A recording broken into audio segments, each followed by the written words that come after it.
Ya, Assalamualaikum warahmatullahi wabarakatuh. Perkenalkan, nama saya Irfan Arifin dengan NIM 202300103036. Dalam kesempatan kali ini, saya akan mempresentasikan tentang pembangkit listrik tenaga air. Berikut adalah yang akan coba saya jelaskan mengenai PLTA. Itu ada cara kerja, definisi, kekurangan dan kelebihan komponen, serta jenis-jenis dari PLTA itu sendiri. Yang pertama, kenapa sih harus PLTA? Karena PLTA adalah salah satu metode konversi energi yang paling bersih dan yang memiliki dampak paling rendah terhadap dunia. Yang pertama, pengertian dari PLTA. PLTA itu mengubah energi potensial air menjadi energi mekanik oleh turbin dan diubah lagi menjadi energi listrik oleh generator dengan memanfaatkan ketinggian dan kecepatan aliran air. Kurang lebih ini skema dari pada PLTA. Ada sebuah aliran atau sebuah tampungan air yang kemudian didesain sedemikian rupa agar memiliki debit aliran air yang tinggi untuk menggerakkan generator, untuk menggerakkan turbin, sehingga turbin dapat menggerakkan generator yang mengubah energi kinetik menjadi aliran listrik atau menjadi energi listrik yang kemudian dialirkan menggunakan transmission line ke rumah-rumah warga atau ke masyarakat. Dan berikut adalah komponen-komponen yang ada di dalam PLTA. Untuk keterangan daripada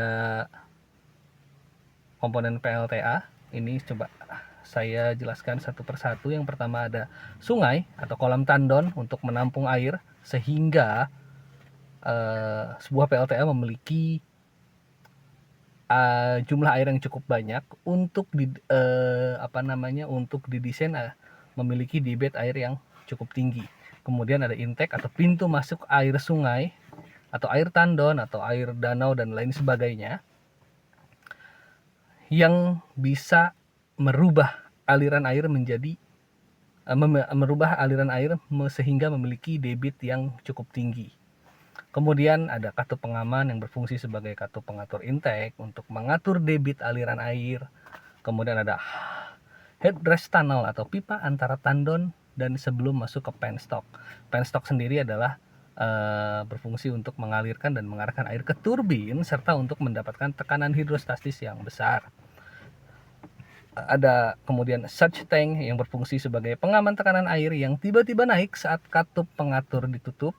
Kemudian ada main stop valve yang berfungsi sebagai katup pengatur turbin, dan kemudian ada turbin yang berfungsi mengubah energi potensial air menjadi energi gerak atau energi kinetik. Kemudian generator, yang mana turbin ini kan digerakkan oleh air tadi. Kemudian ada generator, itu menghasilkan energi listrik dari energi kinetik, sehingga dalam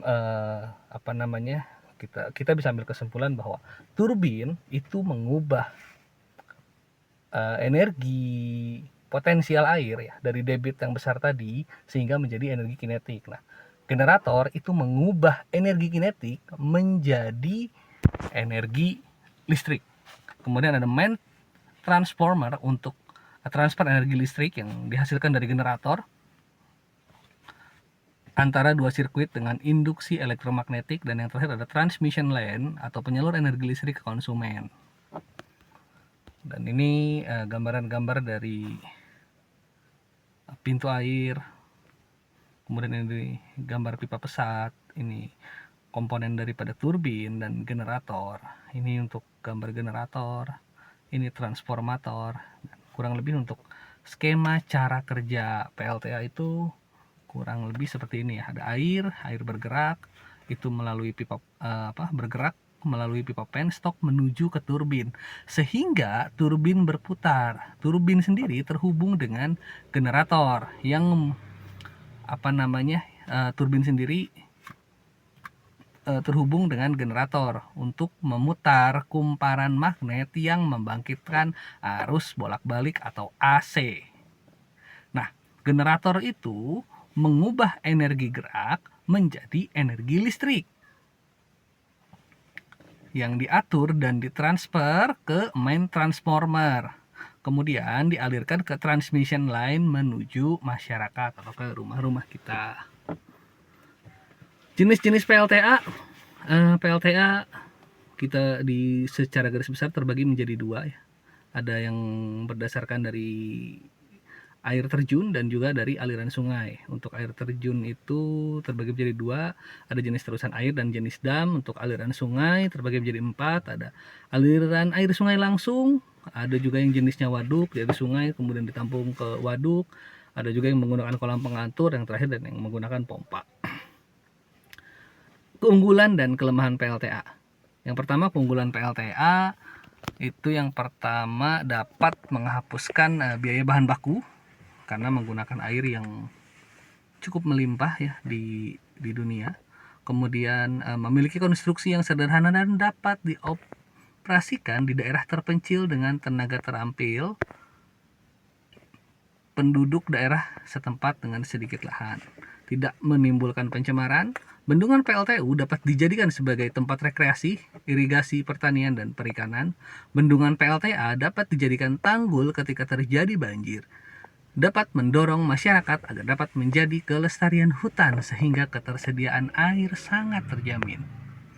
Untuk kelemahan PLTA sendiri itu yang pertama, dari sisi keamanan maupun keselamatan terhadap sarana dan perlengkapan transmisi harus mendapat perhatian yang sangat khusus dan sangat ketat. Yang kedua, sangat bergantung dari kapasitas air yang dibutuhkan. Yang ketiga, ada jauh dari pusat beban atau loss transmission besar.